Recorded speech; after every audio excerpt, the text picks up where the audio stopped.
જૂનાગઢનો ધણી, સોરઠનો રાજા, ગિરનારનો રખેવાળ રા નવઘણ આખી જિંદગીના પરાક્રમો પછી અવસ્થાએ બીમાર થઈને મરણ પથારીએ પડ્યો હતો, પણ જીવ ગતે જતો નથી. એક દિવસ તબિયત એકદમ નાજુક થતા સૌ કુટુંબીજનો અને સગા વહાલા આવી પહોંચ્યા. મહેલના એક ચોગાનમાં રા નવઘણને સુવડાવવામાં આવ્યા. બાજુમાં એમના પટરાણી ચાકરી અર્થે બેઠા છે અને અન્ય રાણીઓ પણ ત્યાં હાજર છે. રા નવઘણને 4 દીકરા, રાયધન, ચંદ્રચૂંડ, શેરસિંહ અને ખેંગાર. એમાં ખેંગાર એ સૌથી નાના દીકરા છે. રાણી મરણ પથારીએ પડેલા રા નવઘણને થોડું પાણી પીવડાવે છે. જરા આંખો ખુલતા દીકરાઓ પૂછે છે કે બાપુ, કઈ કહેવું છે તમારે? એટલે રા બોલ્યા કે દીકરાઓ, બધું જ બાકી રહી ગયું છે. ત્યારે રાયધણ બોલ્યા કે બોલો બાપુ, અમે પૂરું કરશું.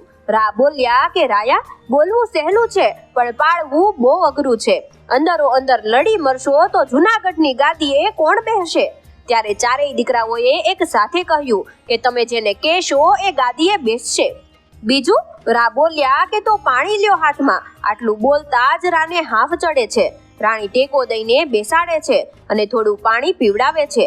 ત્યારબાદ રા ચારેય દીકરાઓને હાથમાં થોડું પાણી આપીને અને પ્રતિજ્ઞા લેવડાવે છે. ત્યારબાદ હજુ દીકરાઓ રાને બાકી રહી ગયેલી ઈચ્છાઓ જણાવવા માટે કહે છે. રા બોલ્યા કે એક તો ભોયરું ભાંગવાનું છે, ભોયરાનો કિલ્લો હાથ ધરવાનું રા નવઘણનું સપનું હતું. બીજું મહીડો પણ મારવાનો છે. એક રાજાના પુત્ર મહીડાની બહેન સાથે લગ્ન બાબતે દુશ્મની થયેલી. દામા ચારણને સજા કરવી છે.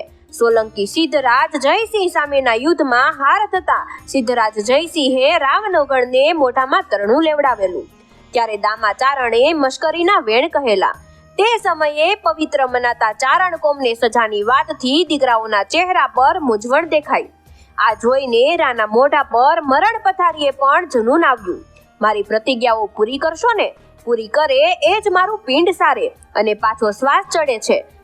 છેલ્લી ઈચ્છા કહેતા રાની આંખોમાં ખુન્નસ દેખાયું. સોલંકીએ તરણું લેવડાવ્યું કેમ ભૂલું? સિદ્ધરાજનું નાક કાપે એ 12મું સારે અને જૂનાગઢની ગાદી લે.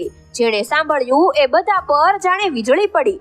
એ સમયના ગુજરાતના પાટનગર પાટણના ધણી સિદ્ધરાજ જયસિંહને થાપ દેવી સહેલી નહોતી અને એ પણ 12 દિવસમાં રા નવઘણની પ્રતિજ્ઞાઓ પૂરી કરવી શક્ય છે કે નહીં એ બધા વિચારતા હતા. ત્યાં રાયે મરણચીસ પાડી કે રાણી, આ તમારા દીકરાઓ જૂનાગઢ પર કેમ રાજ કરશે?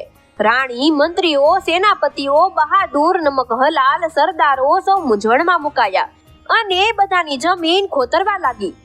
એક જણનું માથું ઊંચું ટટ્ટાર થાય છે અને આખા ચોગાનમાં સંભળાય એવો અવાજ આવે છે, હું કરીશ બાપુ, તમે શાંતિથી જીવ ગતે કરો. બધાની નજર એ બોલનારા સૌથી નાના દીકરા ખેંગાર કુંવર પર જાય છે. રા નવઘણ બોલે છે કે ખેંગાર, ગંગા થશે ને?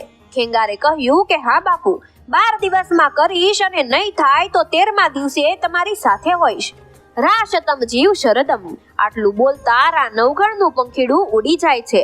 સૌ સ્વજનો મહાદેવનું સ્મરણ કરે છે અને પછી ચાલુ થાય છે જૂનાગઢનો નવો ઇતિહાસ, જેને આવનારી પેઢીઓ યાદ રાખશે.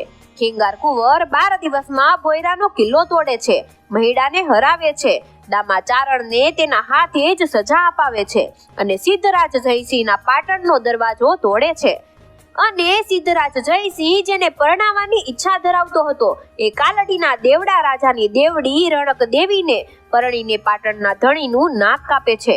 કોઈ સામાન્ય રાજાઓથી અશક્ય એવા કામો પાર પાડીને ખેંગાર કુંવર બાપનું 12મું સારીને જૂનાગઢની ગાદી પર બેસે છે અને ગિરનારના ઇતિહાસમાં શૌર્ય અને ભક્તિનો નવો અધ્યાય શરૂ થાય છે. રા ખેંગાર અને રણક દેવીનો યુગ.